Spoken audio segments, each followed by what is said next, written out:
दोस्तों, आज की कक्षा में हम अध्ययन करेंगे उपसर्ग का, जो कि हिंदी व्याकरण के अंतर्गत आता है। उपसर्ग। तो आइए उपसर्ग के बारे में जानते हैं। उपसर्ग क्या होता है और इसका प्रयोग कैसे होता है। प्रत्येक भाषा में नए नए शब्द बनाए जाने की प्रक्रिया चलती रहती है। इसे शब्द निर्माण कहते हैं। मूल नए शब्दों का निर्माण किया जाता है। शब्द निर्माण तीन प्रकार से होता है: उपसर्ग, प्रत्यय और समास। इन तीन तरीकों से हम क्या करते हैं? शब्दों का निर्माण करते हैं। उपसर्ग के माध्यम से, प्रत्यय के माध्यम से और समास के माध्यम से। आज हम यहाँ पर जो अध्ययन करने जा रहे हैं, हम उपसर्ग का अध्ययन करने जा रहे हैं। तो आइए जानते हैं उपसर्ग के बारे में। उपसर्ग क्या है? उपसर्ग वे लघुत्तम शब्दांश, शब्दों के अंश जो शब्द के प्रारंभ में लगते हैं, शब्द के शुरू में लगते हैं, प्रारंभ में लगते हैं और प्रारंभ में लगकर नए शब्दों का निर्माण करते हैं, उपसर्ग कहलाते हैं। जैसे अति और क्रमण दो शब्द हैं, तो इसमें इन दोनों को जोड़ करके बना अतिक्रमण। तो इसमें जो शब्द है अति, ये क्या है? उपसर्ग है। इसी प्रकार से हमारे पास दो शब्द यहाँ पे प्र और योग से मिलकर बना है प्रयोग। तो इसमें जो प्र शब्द है वो क्या है? जो शब्दांश है प्र, वो उपसर्ग है जो शब्द के प्रारंभ में लगा है और नए शब्द का निर्माण किया है। अब हिंदी में तीन प्रकार के उपसर्ग हैं: तत्सम उपसर्ग, तद्भव उपसर्ग और आगत उपसर्ग। इनके बारे में हम थोड़ा जान लेते हैं। तत्सम उपसर्ग कौन सा होता है? तत्सम उपसर्ग ये संस्कृत भाषा के उपसर्ग हैं जिन्हें हिंदी में प्रयोग किया जाता है। तत्सम उसके समान। किसके समान? तत्सम उसके सम। किसके? संस्कृत के समान। जो संस्कृत के भाषा के जो उपसर्ग हैं वो तत्सम उपसर्ग कहलाते हैं। तो यहाँ पर हम उदाहरणों के माध्यम से जानेंगे उपसर्गों के बारे में। जो हमारा उपसर्ग है उसका नाम यहाँ पर पहला जो हमारा उपसर्ग है वो है अति उपसर्ग। अति उपसर्ग के माध्यम से, जिसका अति का अर्थ होता है अधिक, इससे किस प्रकार से शब्द बन सकते हैं? ऐसे शब्द जिनके प्रारंभ में अति लगा हो वो अति उपसर्ग से बने शब्द हैं। देखिए यहाँ बहुत सारे शब्द दिए हैं: अति कथन, अतिक्रमण, अतिगत, अतिगंध, अतिच्छादन, अतिदर्शी, अतिदिष्ट, अति निर्वात। जिनमें अति लगा है शुरू में वो अति उपसर्ग से बने हुए शब्द हैं। आपको समझ में आ रहा होगा। अति पावन, अति प्रभंजन, अति बल, अति भार, अति मात्र, अति रंजन, अति रूप, अतिरेक, अतिवाद, अतिवृष्टि, अतिशोक्ति, अतिशीतन, अतिशेष, अति सामान्य, अत्यंत, अत्यधिक, अत्याचार, अतियुक्ति। ये सब ऐसे शब्द हैं जिनके प्रारंभ में अति का प्रयोग हुआ है, अति उपसर्ग का प्रयोग हुआ है। हमारे पास दूसरा जो उपसर्ग है वो है अधि। अब अधि का अर्थ ऊपर या अधिक होता है। तो इनसे किस प्रकार से अधि उपसर्ग यानी कि अधि शब्द को प्रारंभ में लगा करके शब्दों का निर्माण हो सकता है। बहुत सारे शब्द हो सकते हैं, जैसे कि अधिकर, अधिकारी, अधिग्रहण, अधिचरण, अधिनायक, अधिपति, अधिपुरुष, अधिभार, अधिमूल्य, अधिराज, अधिरूप, अधिलाभ, अधिवृद्धि, अधिशतक। तो ये शब्द जिसमें कि शुरू में अधि शब्द लगा है तो वो अधि उपसर्ग से निर्मित शब्द हैं। समझ गए होंगे अधि। उसके बाद आता है अनु। एक शब्द है अनु, अनु अनुज पीछे। तो अनु जहां पर लगा उससे जो शब्द बना वो अनु उपसर्ग से शब्द बना। देखिए अनु से शब्द जो बने अनुकंपा, अनुकथन, अनुकरण, अनुकृति, अनुक्रम, अनुगमन, अनुचर, अनुताप, अनुदान, अनुनाद, अनुनायक, अनुपथ, अनुपालन, अनुपूरक, अनुप्रयोग, अनुप्राणित, अनुबंध, अनुबल, अनुभूति, अनुयामी, अनुवर्तन। तो मित्रों ये जो उपसर्ग है, जो हमारी प्रतियोगी परीक्षाएं भी होती हैं, आप नौकरी के लिए कोई टेस्ट देने जाते हैं तो वहाँ पर भी कुछ शब्द दिए रहते हैं कि आप इसमें उपसर्ग छांटना है या इस उपसर्ग से कौन सा शब्द बनेगा, इस तरह से प्रश्न आते हैं। तो ये बहुत ही इम्पोर्टेंट महत्वपूर्ण टॉपिक है। तो इन शब्दों को, इतने सारे शब्द जो यहाँ पे दिए हैं, इनको आप देख करके उपसर्गों को अच्छी प्रकार से समझ सकते हैं और अच्छे अंक प्राप्त करके आप सरकारी नौकरी में भी अपनी मेरिट में स्थान बना सकते हैं। तो यहाँ पे हमारे पास अगला जो शब्द है वो है अप। अप अर्थात बुरा, अलग, दूर, परे। ये कई शब्दों के लिए अप का प्रयोग किया जाता है, कई अर्थों के लिए अप का प्रयोग किया जाता है। यहाँ पर अप जो शब्दांश है उससे किस प्रकार से हम अप को जोड़ करके नए शब्दों का निर्माण कर सकते हैं, देखिएगा। अपकर्म, अपकार, अपकीर्ति, अपगति, अपचार, अपमान, अपराध, अपवाद, अपव्यय, अपशब्द, अपकर्षण, अपकृष्ट, अपनीत, अपभ्रष्ट। तो ये अप जब यहाँ पर लगा, अप से इन शब्दों का निर्माण हुआ, तो ये अप उपसर्ग के अंतर्गत आते हैं। हमारे पास अगला जो उपसर्ग है वो है अभी। अभी होता है सामने या अधिकता, ये अर्थ है इसका। तो अभी से जो अभी जुड़ करके शुरू में अभी लगा हो ऐसे शब्द, तो ऐसे शब्द अभिकथन, अभिकर्ता, अभिगमन, अभिज्ञान, अभिदान, अभिनय, अभिनंदन, अभिनेता, अभिमत, अभियान, अभिरक्षक, अभिलेख, अभिव्यक्त, अभिजात, अभिपीड़न, अभिपोष्ट, अभिमर्दन, अभिमान। तो इस तरह से बहुत सारे शब्द बन सकते हैं। आगे हमारे पास जो अगला जो उपसर्ग है वो है अव। अव अर्थात अनुचित, नीचे, अभाव। तो इससे किस प्रकार से अव लगा करके हम शब्दों का निर्माण कर सकते हैं, तो इसमें देखिएगा अवक्रम, अवगुण, अवग्रहण, अवमर्दन, अवरोध, अवक्रमण, अवगमन, अवतरण, अवतार, अवनत, अवरोह, अवचेतन, अवमूल्यन, अवरोधक। तो ये सब अव उपसर्ग से मिलकर बने हैं। अगला हमारा जो उपसर्ग आ सकता है वो है आ, जिसका नाम ही है आ। तो आ का अर्थ हिंदी में हो सकता है तक, इधर, ये इसका अर्थ हो सकता है। अब आ से कौन कौन से शब्द बन सकते हैं उनको देखते हैं। तो आ से बहुत सारे शब्द बन सकते हैं। आकर्षण, आकलन, आकांक्षा, आक्रंदन, आक्रमण, आक्रांत, आगत, आगमन, आघात, आजन्म, आजीव, आतृप्ति, आदाता, आगमन।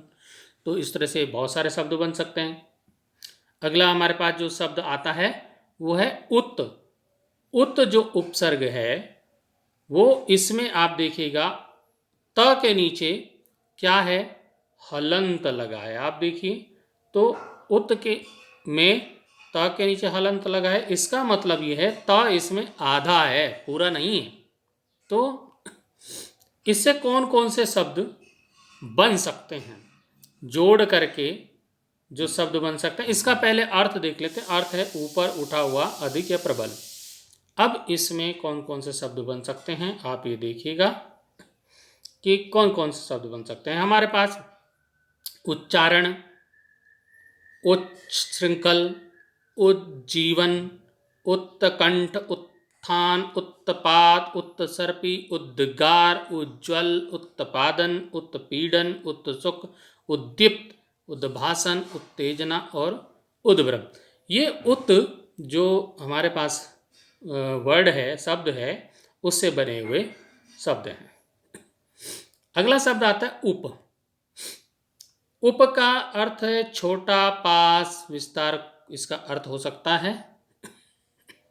हम इससे बने शब्द देखते हैं।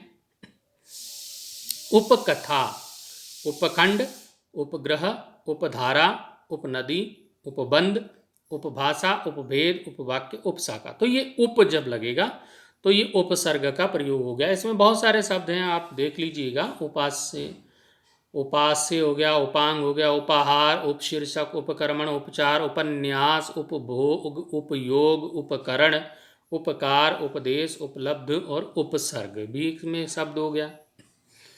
इसी प्रकार से हमारे पास एक शब्द आता है दुस या दुर, तो इसका अर्थ होता है कठिन या बुरा। तो इसके प्रयोग आप कैसे कर सकते हैं? दुष्, तो ये दोनों ही इसमें आधे हैं, आप देख लीजिएगा। इसमें हलंत लगा है, तो र में हलंत लगा है और श में हलंत लगा है, तो ये दुष्च मतलब आधा श और आधा र का प्रयोग हुआ है। तो इसको आप कैसे कर सकते हैं? आप इसमें शब्द देखें। दुःसाध्य, दुर्गम, दुर्गंध, दुर्ग्रह, दुर्जी, दुर्दम, दुर्बोध, दुर्भर, दुर्भेद्य, दुर्लभ, दुस्वप्न, दुर्भाग्य, दुष्कर्म, दुष्कृति, दुर्वासना, दुर्भाव, दुस्साहस। तो ये शब्द हैं इससे बने हुए। अगला हमारे पास जो उपसर्ग है वो है निस और निर। इनमें भी अध, स और अधर का प्रयोग हुआ है। तो इसका अर्थ होता है बिना या बाहर। तो इसमें इससे शब्द कैसे बन सकते हैं? इससे शब्द देखिए क्या शब्द बना।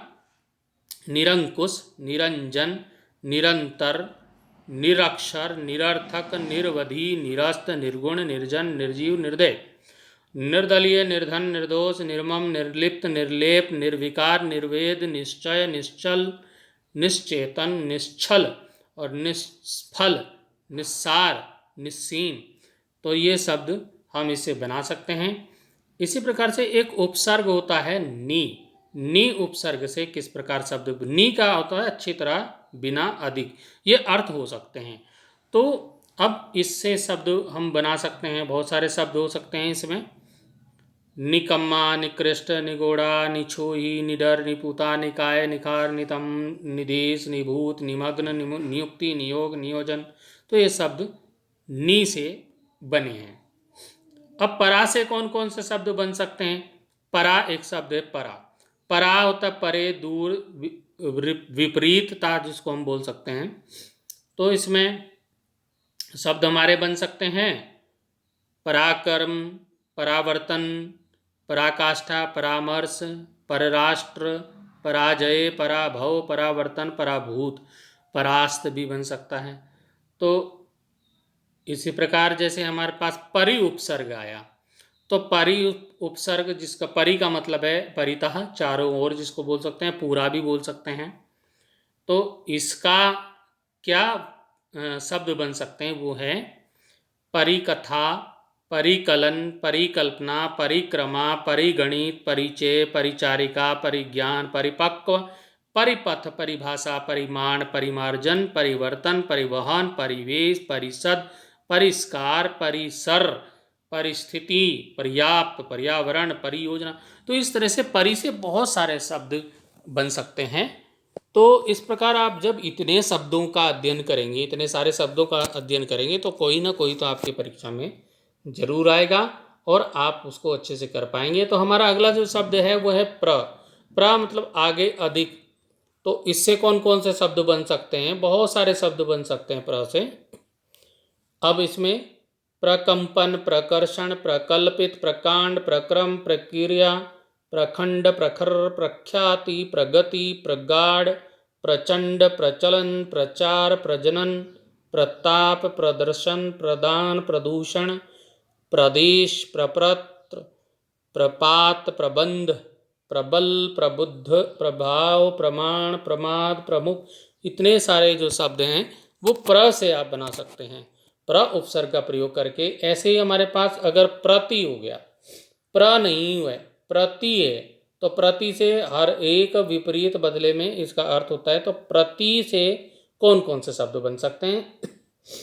प्रति से प्रतिदिन बन सकता है, प्रति माह बन सकता है, प्रति वर्ष बन सकता है, प्रति व्यक्ति, प्रतिशत, प्रत्येक, प्रतिकार, प्रतिकूल, प्रतिकृत, प्रतिक्रिया, प्रतिगमन, प्रतिघात, प्रतिदान, प्रतिध्वनि, प्रतिनिधि, प्रतिपक्ष, प्रतिफल, प्रतिपल, प्रतिबिंब, प्रतिबंध, प्रतिरूप, प्रतिरोध, प्रत्यक्ष। तो इस प्रकार बहुत सारे शब्द प्रति से भी बन सकते हैं। अब अगला शब्द आता है हमारे पास वी। अब वी से कौन से शब्द बन सकते हैं? वी मतलब अलगाव, विपरीत, विशिष्ट के लिए वी का प्रयोग किया गया है।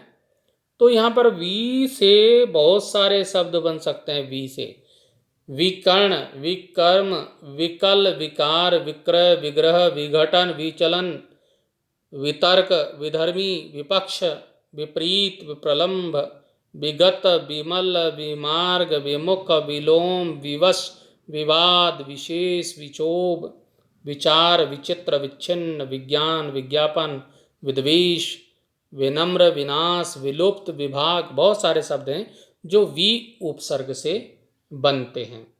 इसी प्रकार अगर सम हमारे पास शब्द आया, स म आधा है, तो इससे अंक की मात्रा का भी चलन होता है। तो किस प्रकार से स से कैसे बनेंगे?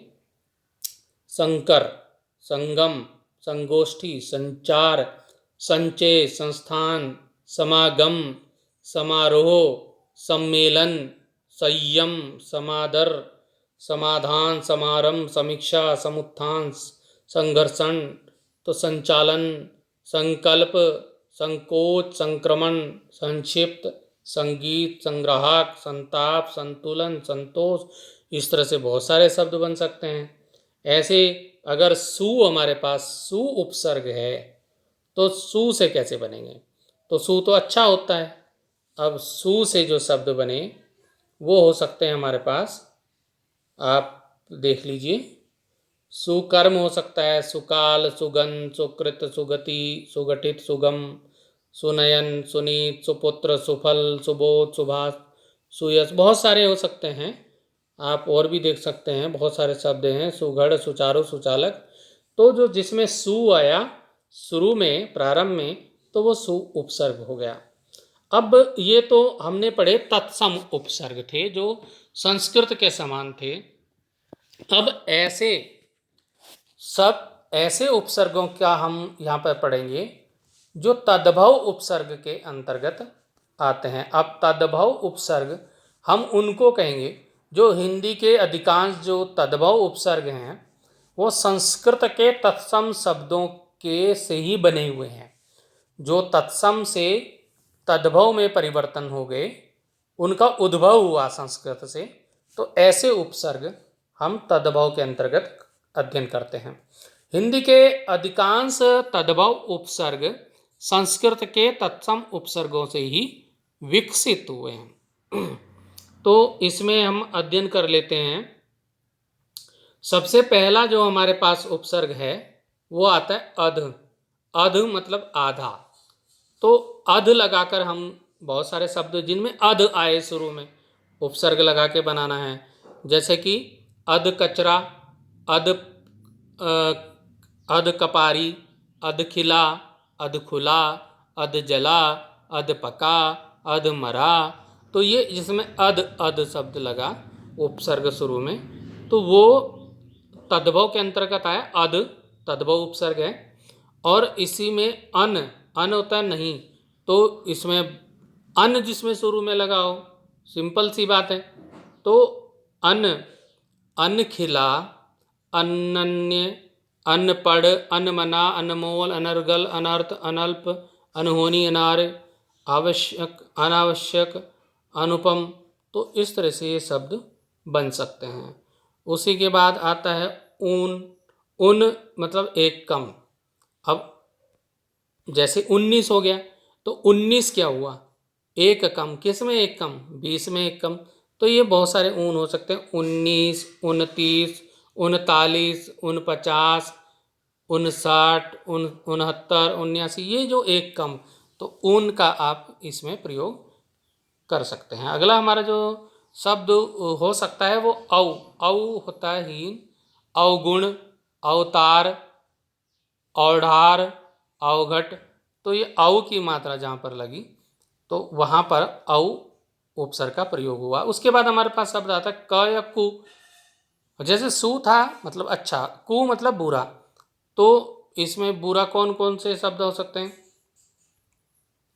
कपूत, कुचाल, कुड़ंग, कुचक्र, तो ये शब्द बन सकते हैं।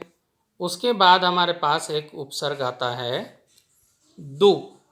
दु मतलब कम। दुलारा, दुसाध्य, दुधारू, दुबला, ये दू से बने शब्द हैं। इसी प्रकार इसमें तद्भव में जो नी आएगा वो नी होता रहित, जिसमें निडर, निकम्मा, निहत्था, निपूता, निगोड़ा, ये शब्द हम बना सकते हैं। अब इसमें बिन शब्द आया तद्भव में, एक बिन। बिन होता है बिना, तो बिन बिहाया, बिन मांगा, बिन जाने, बिन खाया, तो बिन बिन शुरू में लगा दीजिए आप उपसर्ग और बन गया उससे शब्द। ऐसे भर, भर होता है भरा हुआ मतलब पूरा, तो भर पेट, भरपूर, भरसक, भरमार, तो ये उपसर्ग बन गया। अब इसमें अगर सु इसमें आएगा तो यहाँ पे स या सु अच्छा ही होता है, तो सपूत, सुडोल, सुजान, सुघड़, सुकन्या आ जाएगा।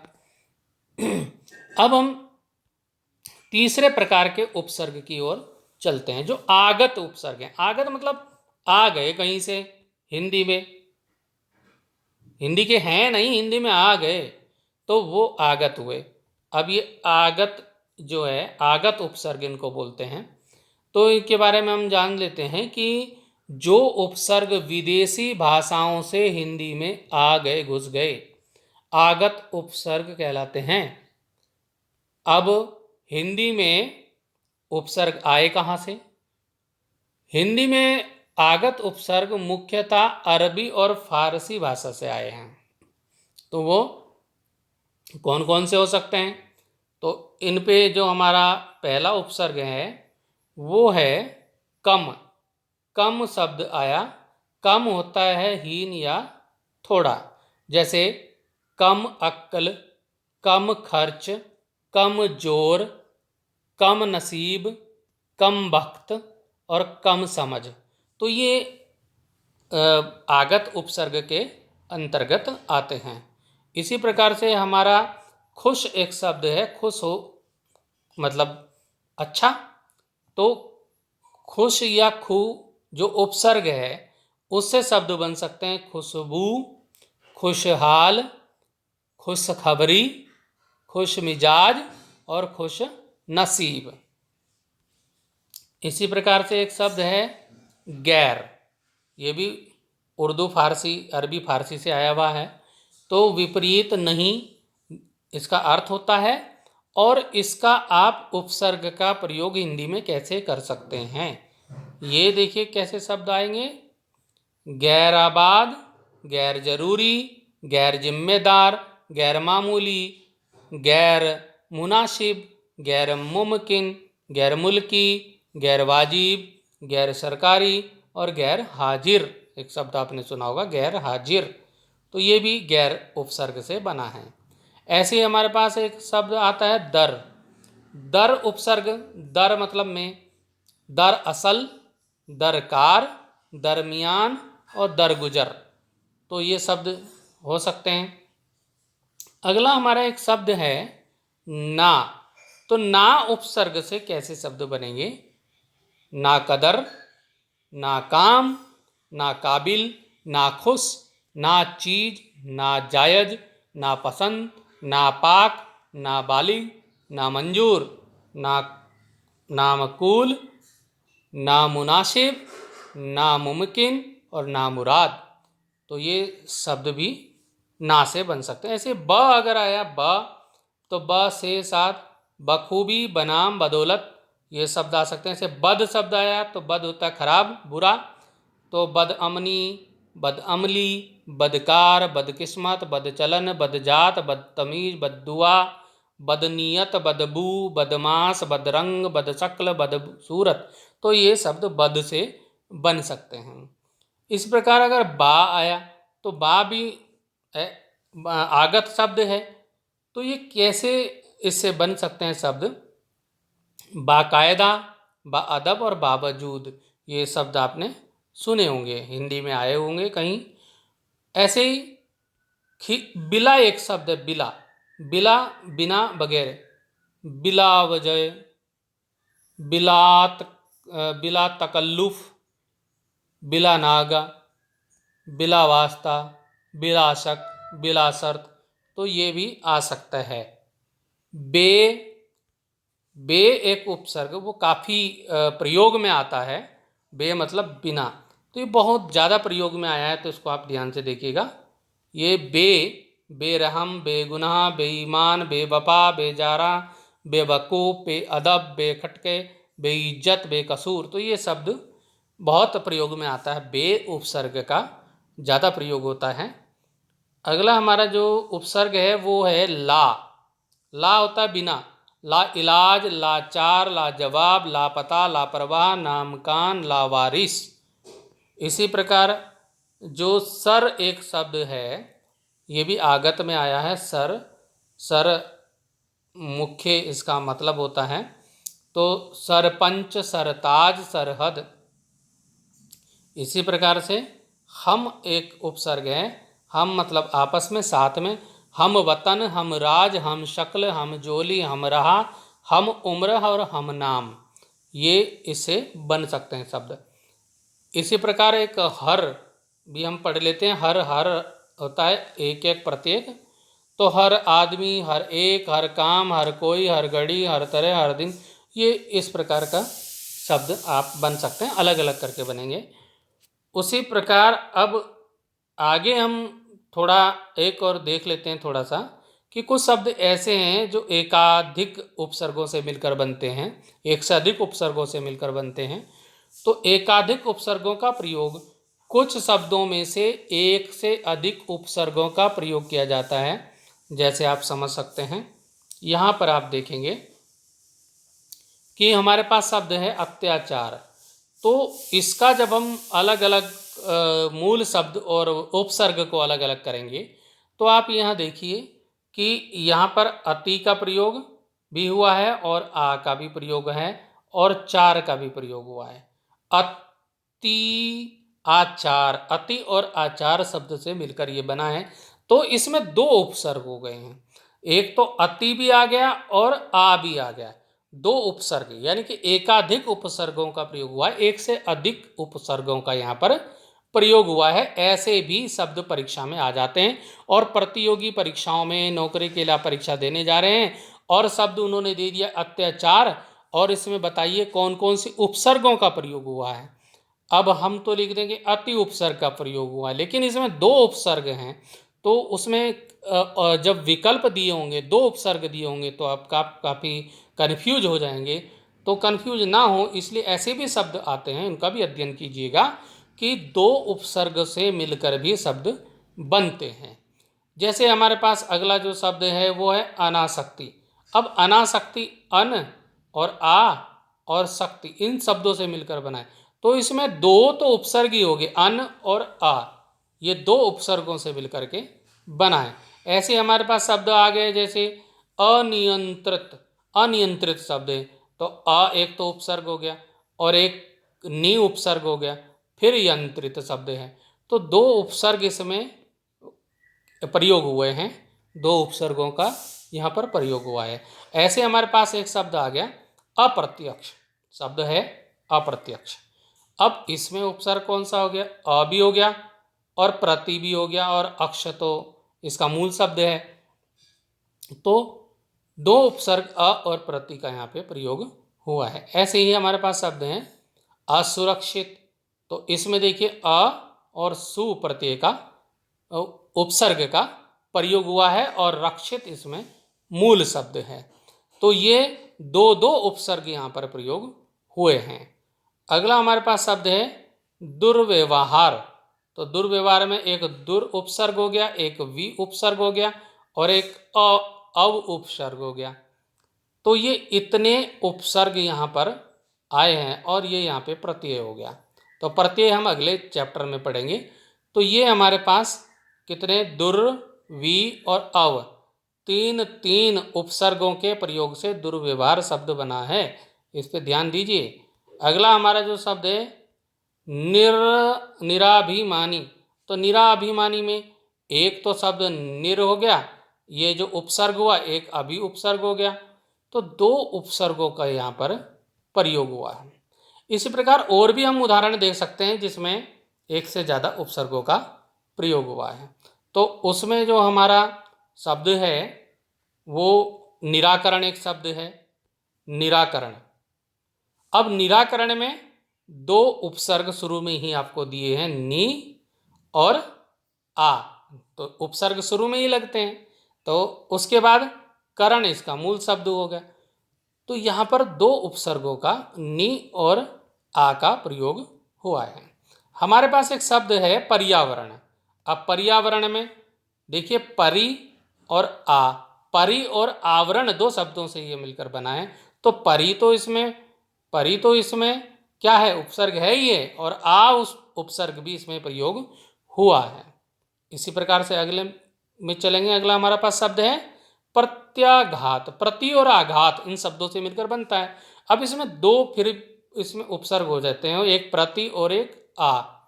तो घात इसका मूल शब्द है, तो ये प्रति और ये आ दो इसमें उपसर्ग हुए। ऐसे हमारे पास एक प्रत्युपकार शब्द है। प्रति उपकार, प्रति और उपकार शब्दों से मिलकर के बना है, लेकिन इसमें भी यहाँ पर क्या है, उपसर्ग है, उप। तो यहाँ पर प्रति उपसर्ग हो गया, यहाँ पे उप उपसर्ग हो गया, तो दो उपसर्गों का यहाँ पर भी प्रयोग हो गया। ऐसे हमारे पास जब हम हिंदी व्याकरण पढ़ रहे हैं तो व्याकरण में ही उपसर्ग देख लेते हैं। तो व्याकरण जो हमारे पास शब्द है इसमें एक तो वी उपसर्ग है और एक आ उपसर्ग है, तो यहाँ पर भी दो उपसर्ग हमको मिल गए। आगे हमारे पास शब्द है समाचार। आपने रोज समाचार सुने होंगे, तो समाचार एक शब्द है, सम और आचार शब्दों से मिलकर बना है। तो यहाँ पे भी दो उपसर्ग हैं, सम और आ, सम और आ उपसर्गों से मिलकर के ये बना है। इसी प्रकार हमारे पास एक शब्द है समालोचना। एक समालोचना शब्द में अब सम और आ और लोचना इन शब्दों से ही मिलकर बना है। तो लोचना तो इसका मूल शब्द है, और ये क्या हो गए, सम और आ इसके उपसर्ग हो गए। तो इस प्रकार बहुत सारे शब्द ऐसे भी हैं जो एक से अधिक उपसर्गों का प्रयोग करके बनाए जाते हैं। तो इस प्रकार मित्रों जी उपसर्ग जो हमारा टॉपिक है उपसर्ग, इसका हमने यहाँ पर अध्ययन किया, और वीडियो हमारा काफ़ी लंबा होता जा रहा है। तो मैं उम्मीद करता हूँ कि आप इस उपसर्ग टॉपिक को अच्छे प्रकार से समझ गए होंगे। अगले वीडियो में हम प्रत्यय का शब्द, जो प्रत्यय है जो कि शब्दों के बाद में प्रयुक्त होता है, उपसर्ग पहले प्रयुक्त होता है और प्रत्यय बाद में प्रयोग होता है, तो प्रत्यय का हम अगले वीडियो में अध्ययन करेंगे। आज की कक्षा को यहीं पे समाप्त करते हैं। धन्यवाद।